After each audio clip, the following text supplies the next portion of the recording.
Good morning, Calallen. Today on CWN, we have some results from our powerlifting meet. And Ms. Ralo has some information on Team Bookfest. I'm Lexi. And I'm Logan, and today is Thursday, February 1st, 2024. Please stand for the Pledge of Allegiance and the pledge to the Texas flag. The Pledge of Allegiance. I pledge allegiance to the flag of the United States of America and to the republic for which it stands, one nation, under God, indivisible, with liberty and justice for all. The Texas Pledge. Honor the Texas flag. I pledge allegiance to thee, Texas, one state under God, one and indivisible.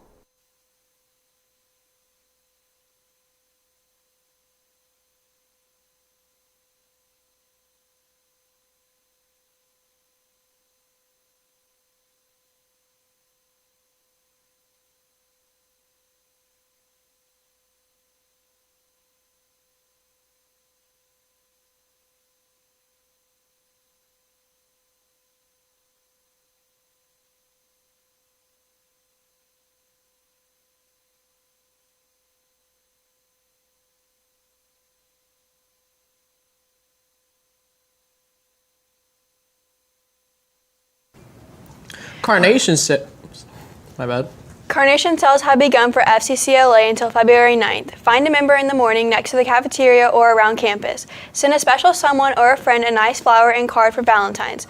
Deliveries will be dropped off during homeroom on Valentine's. Here's more information about the competition on Thursday and Friday. Hey, it's me, Elsa, and today I'm here with Katie. So, Katie, I heard that there's a lot of stuff been going on in FCCLA. Can you tell me a little bit about that? Well, okay. Recently, we are starting our carnation sale, which is basically where we sell carnations for Valentine's Day, and they'll be delivered to your room. I believe it's 5 for 1, 3 for 10, and 5 for 15. So it's a pretty good deal, and y'all should buy carnations. That's great. Thank you so much. So I heard that you guys also have something going on this Thursday and Friday. Can you tell me a little bit about that? Yes, we have competition for FCCLA, and this is our first year ever doing it, and I'm like super excited but super nervous at the same time. Basically, 3 of us, president, vice president, and 1 other senior, are going to compete. We're going to go look at the other shows for the first day, and then we're going to present a board we've been making over the past few months and see where we place with that. That's cool. So I know that you're a senior. Can you tell me how it feels to be vice president of FCCLA? I get to miss a lot of school. It's very fun. I like it. I like leading people, kind of. It's more people ask me questions. I'm like, I'm kind of there. I understand what's happening, and I do what I'm supposed to, and I give a lot, but I'm kind of lost. The other 90%, I'm like, that's interesting. So it's fun, though. I love it. That sounds like lots of fun. Thank you so much. That's all from us. Back to the studio. This one's a no-brainer for the people who park in the handicap parking spots. Don't park in the handicap parking spots. CHS students interested in taking dual credit courses for the 24-25 school year may pick up registration packets in the dual credit room next to the Ag building or the CHS counseling office. Deadline for packets is Friday, February 23rd by 4 p.m. Once completed, packets may only be turned into Mrs. Duke or Mrs. Dominguez in the dual credit room. Our robotics team went to their champion competition. We caught up with Mr. Easton to see how it went. Hey cats, I'm here with Mr. Easton. Mr. Easton, we heard that y'all had a meet 2 weeks ago. Can you tell us a little about it? Yeah, so about 2 weeks ago, we had our championship competition. So it's basically like essentially our district. Since first isn't a UIL event, they kind of have different distinctions, but that's essentially our district. And so we got the best spots that we've had all year.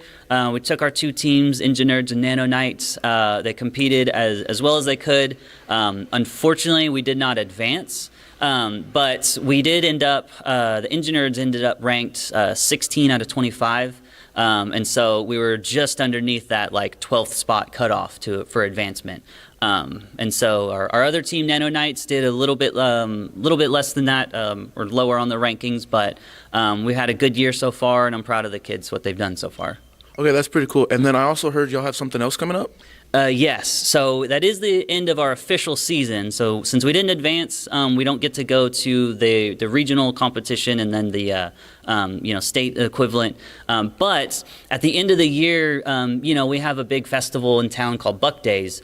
And so for the past 2 years, we've actually had a competition there. They do a robotics rodeo in the American Bank Center. And so we go, we compete. It's the same exact event. It's unofficial, but we can actually earn some money for the club. And so it's near the middle of May. I think May 11th is when the competition is. So we're going to be getting ready for that, and hopefully we can bring in some money to the club for next year. Okay, that's pretty cool. Thank you. Back to the studio.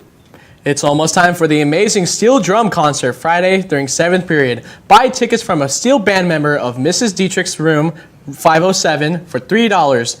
Tickets sold Thursday during lunch, Friday before school, and during Friday lunch, outside the cafeteria as well. Due to popular request, tickets will be sold at the door, but you must have a 7th period signature on the ticket. Remember, this is a privilege. The better the audience etiquette that is demonstrated, the more fun assemblies we will have. Students interested in applying for Spanish National Honor Society, please pick up an application in Miss Sheik's room 316. We spoke to Mrs. Weaver to see how the choir solo ensemble competition went. Let's take it to her for more on the information. Hey Wildcats, I'm here with Miss Weaver. Miss Weaver, I heard you had a competition going on this week. Can you tell me more about it? Yeah, we have the UIL solo and ensemble competition going on Saturday. We'll have about 6 students competing, and we'll see how it goes. Okay, and how are you preparing for this? They're all preparing memorized solos, different grades, and it should be something that they perform, not just sing. So that's really the overall goal. Okay, thank you so much. Back to the studio. We caught up with Miss Ritualo to get information on the upcoming Teen Book Fest. Let's take it to her for all the information. Hi, I'm Roxanne. I'm here, Mr. Twala. Mr. Twala, something is going to be happening downtown on February 24th. Can you tell me more about that? Yes. So it's going to be the 9th annual Teen Book Fest by the Bay. It's a free event, so it doesn't cost you anything to go. There's going to be author panels of some of your favorite young adult authors.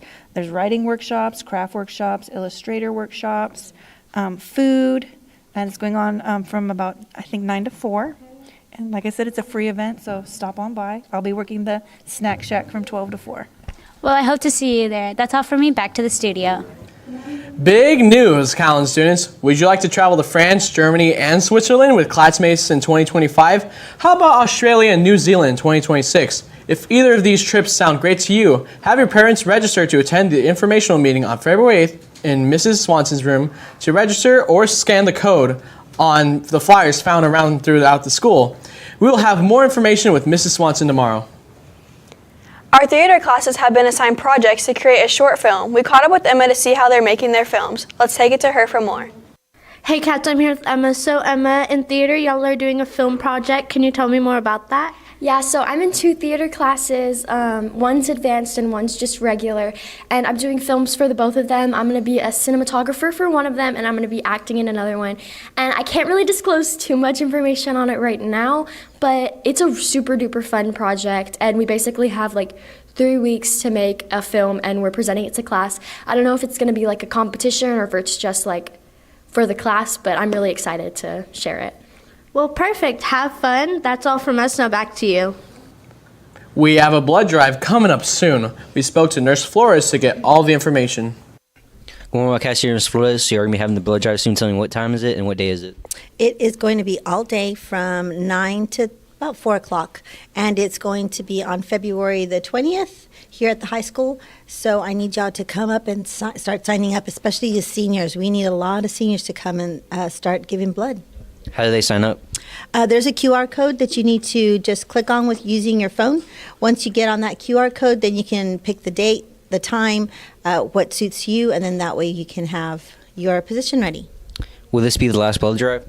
No, we'll have another one in April, and that will be the last one for the seniors. And then in May, we should start one for the junior class. Thank you for the interview. With that, back to the studio. Now let's send it to Callie with Wildcat Media. Thank you, anchors, and welcome back to Wildcat Media. Congrats to our very own Valissa Noyola on participating in UIL film, and she just recently got the greatest news that the film she submitted is advancing. Make sure to tell her congratulations if you see her. That is a huge accomplishment. Now that's all from me. Back to the anchors. Thank you, Callie. Now I'll send it to William with the rundown on sports right after this quick break. Hi, I'm Roxanne. I'm here with Ms. Barker, and she's the campus touch coordinator. She's going to tell me something that's coming up this next coming week, right?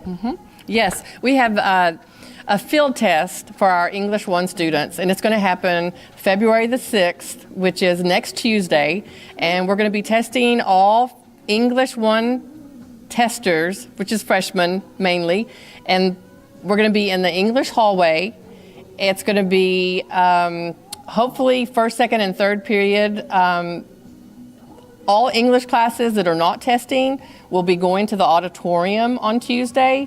And after they finish testing, they're going to go to a regular schedule, and all the rest of the school will be on a regular schedule for next week. This is next Tuesday, February the 6th, English 1 field test.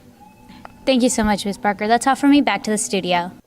Thank you, Logan, and good morning, Wildcats. We spoke to Richard Rubio about the boys powerlifting tri-meet yesterday. They placed first overall and had a ton of people place first. Great job, boys. Now let's see what they had to say. Hey Cats, it's Ariana, and I'm currently at the powerlifting meet right now.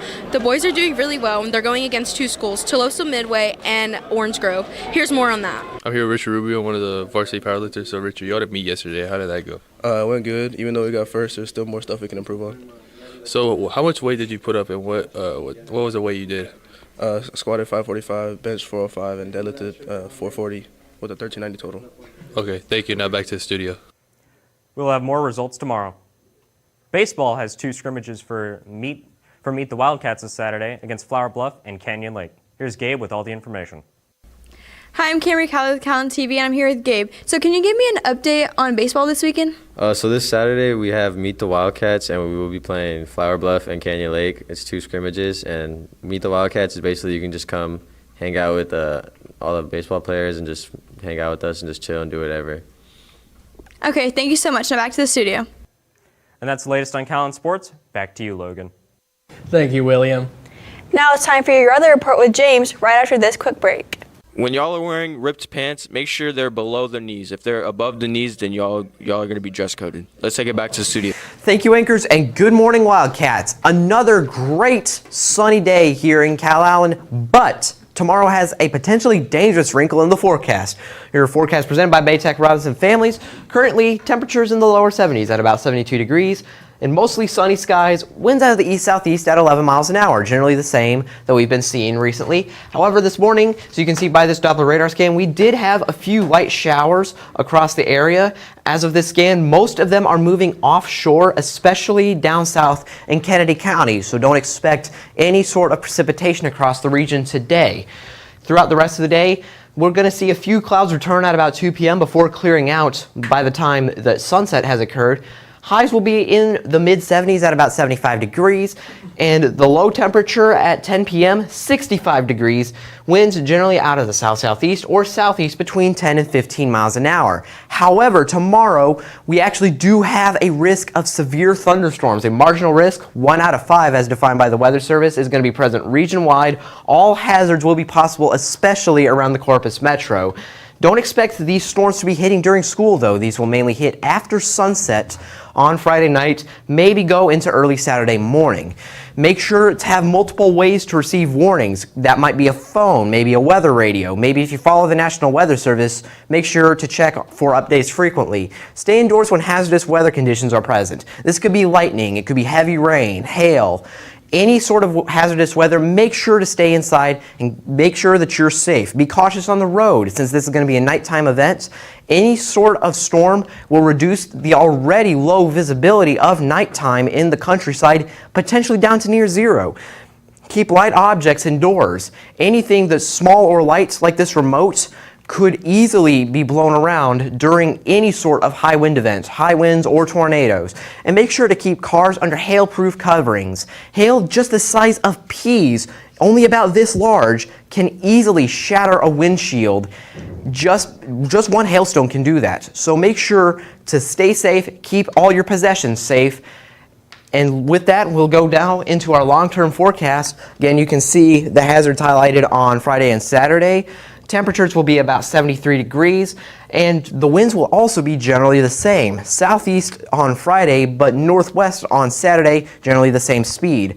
On Sunday, temperatures are going to be 72 degrees with minimal to 0 chances of rain and winds out of the west 5 to 20 miles an hour as some high winds advance with the cold front moving out of the area. And with that, let's take it back to the anchors.